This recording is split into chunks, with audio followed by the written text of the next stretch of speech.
particularly interesting picture book and is now poring over it when I turn back to my mobile. Still no message. Would it kill him to at least send a message, check if I were home? Meanwhile, Luke's silence lasts all but 10 seconds. What is it with the damn mobile? Are you on a curfew? He's got the immature act down pat, I give him that. Seriously, how old is this guy?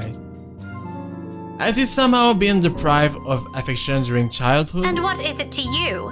I don't think it's any of your business what I do with it. It is my business, all right?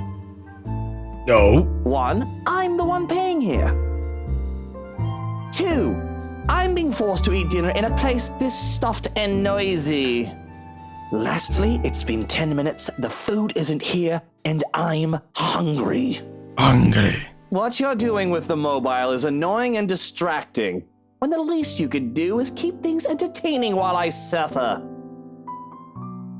Entertaining while you suffer? That's rude. That's your problem? Shouldn't you be more worried about how this entire affair looks to other people? Oh, I didn't realize this was one. You move fast, Daisy. You could have informed me first, you know. Had I known, I would have taken you someplace nicer. Certainly the kind with better food and plenty of good wine. Why did I ever think this was a good idea?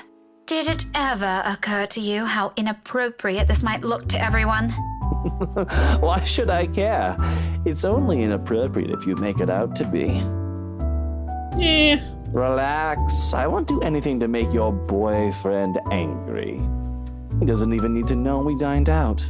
It'll be our dirty little secret. He's not my boyfriend. The words come out with more force than I intended. Ooh, so he knows about Ashton. Ooh. By the time I realize my slip up, his lips are already spread in a sneer. It slowly crawls up in my face. Oh, so there is someone. You're so easy to read. Briefly, his eyes search my face. I have no idea what he sees, nor do I care to know, but in the next second he barks out a laugh, displaying his amusement without reserve to everyone within earshot. In that moment, I know I flipped a switch in him somewhere and I've lost my chance to deny his assumptions. Do I even want to? Isn't that the reason why I've been so focused on my mobile, waiting for another message for him? For a reason to dump this awkward meeting to go after him? Look how mottled you are. Now the nickname makes more sense. Shy Miss Pink and her cute little crush. The color suits you, by the way. It matches the hair. It's not a crush. Classic denial. But in reality, you want him to be yours, and your every move is made to make him notice you. Yeah, kind of. You can't deny it. In fact, you don't want him to see you with another man in a non-professional capacity, because he might misinterpret it. The same thing goes for you, doesn't it? Bloody, yours is even worse. What about your wife? Aren't you concerned she might misinterpret this? Daisy, just because we tied the knot doesn't mean we have to be joined at the hip at every single opportunity. Don't be ridiculous. Why else would you marry her if you don't want to be with her for the rest of your lives? Because, Daisy, she also has other things she can do with her life and friends to spend time with. Damn. Granted, I don't like some of them, and I have a few of my own she utterly dislikes. But wifey doesn't have to know my every move. Nor do I hers.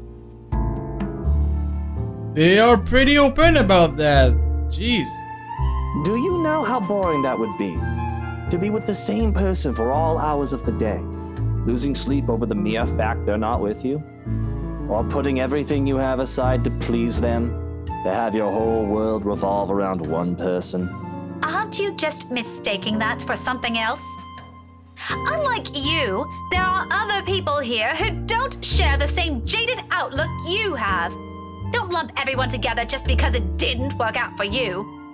And you, my dear, are unexpectedly naive. Unexpectedly naive. What's so naive about it?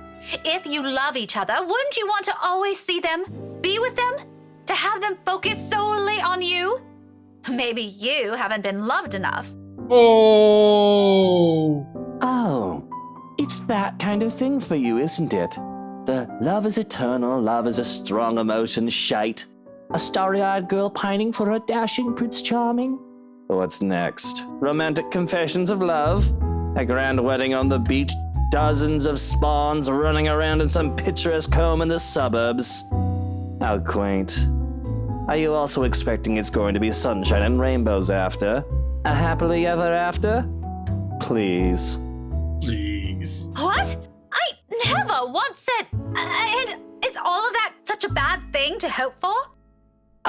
Woman, I've been married for 7 years, and I'm telling you, it's far from what you have in your pretty red head. Tell me, how long has this song and dance been going for you and your man? Maybe I am mistaken. Averting my eyes from him is all I managed to do. What does his mere 7 years have compared to the 70 I've had with Ash? It's laughable he thinks those two things are even comparable. Ash and I may have never moved past the boundaries of friendship like what I'm hoping for years, but what we have is not something anyone can scoff at. I've always been by his side, endured everything with him, and I know him better than anyone. No matter what this complete stranger says, I know there will always be a place for me beside him. And yet... Come on, Daisy, that shouldn't be too hard.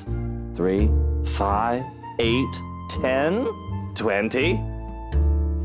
His words easily seep into my heart like sharp daggers, gradually picking apart everything I've ever been sure of. Despite myself, the doubts resurface and my defenses crumble right in front of my eyes. It's no wonder he sees through me, and as expected, he ridicules it. Restrained, low and rumbling, a sharp sound striking the air around us amidst the murmur of people and the soft notes of the music playing over our heads.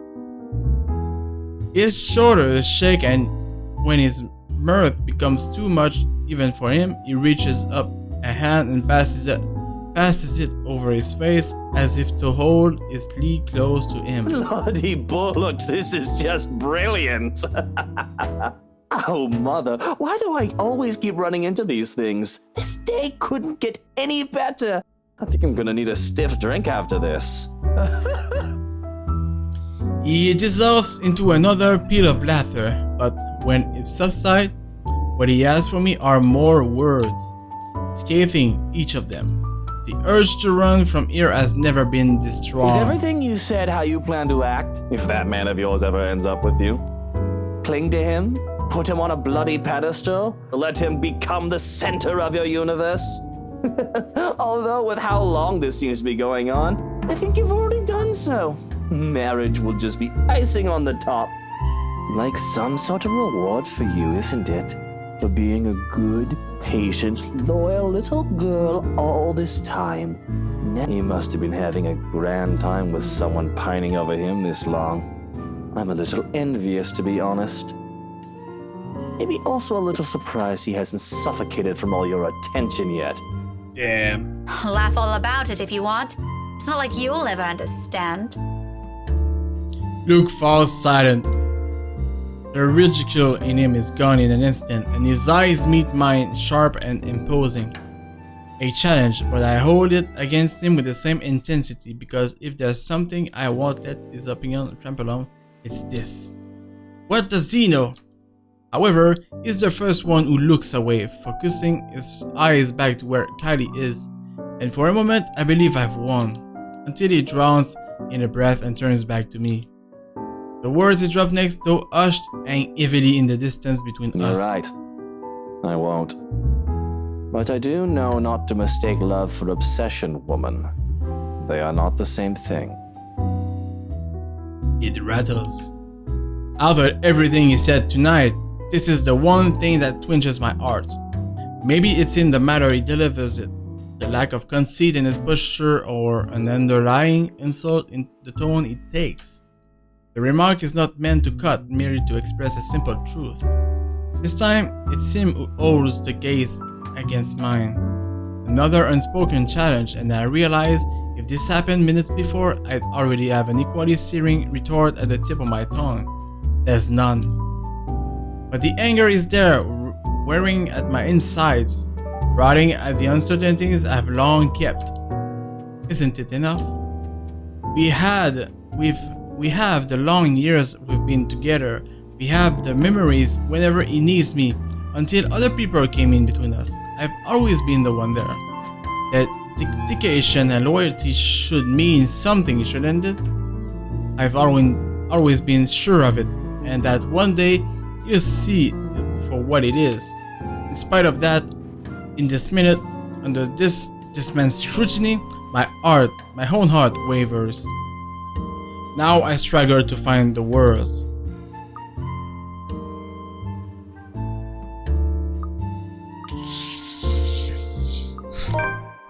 How dare he though? How dare he just waltz in and act like he can do as he pleases, say what he wants, or trample over other people's feelings? He doesn't know anything about me or Ashton. We've only met a few days ago, and yet he acts like we've been acquainted for years. He hasn't even met Ash, or can you say those things about him? The longer I hear his tirade, the more it sounds like he's pulling it out of his heart, out of some misguided thinking is better than anyone in this old bloody city. What a pompous bowway. Normally I'll ignore people like him. He doesn't deserve a single second of my day, but a small voice at the back of my head protests at the idea of simply leaving things here. I refuse to let this go until I've said my piece and defended myself. Those are not merely months of harboring feelings for someone he's scoffing at.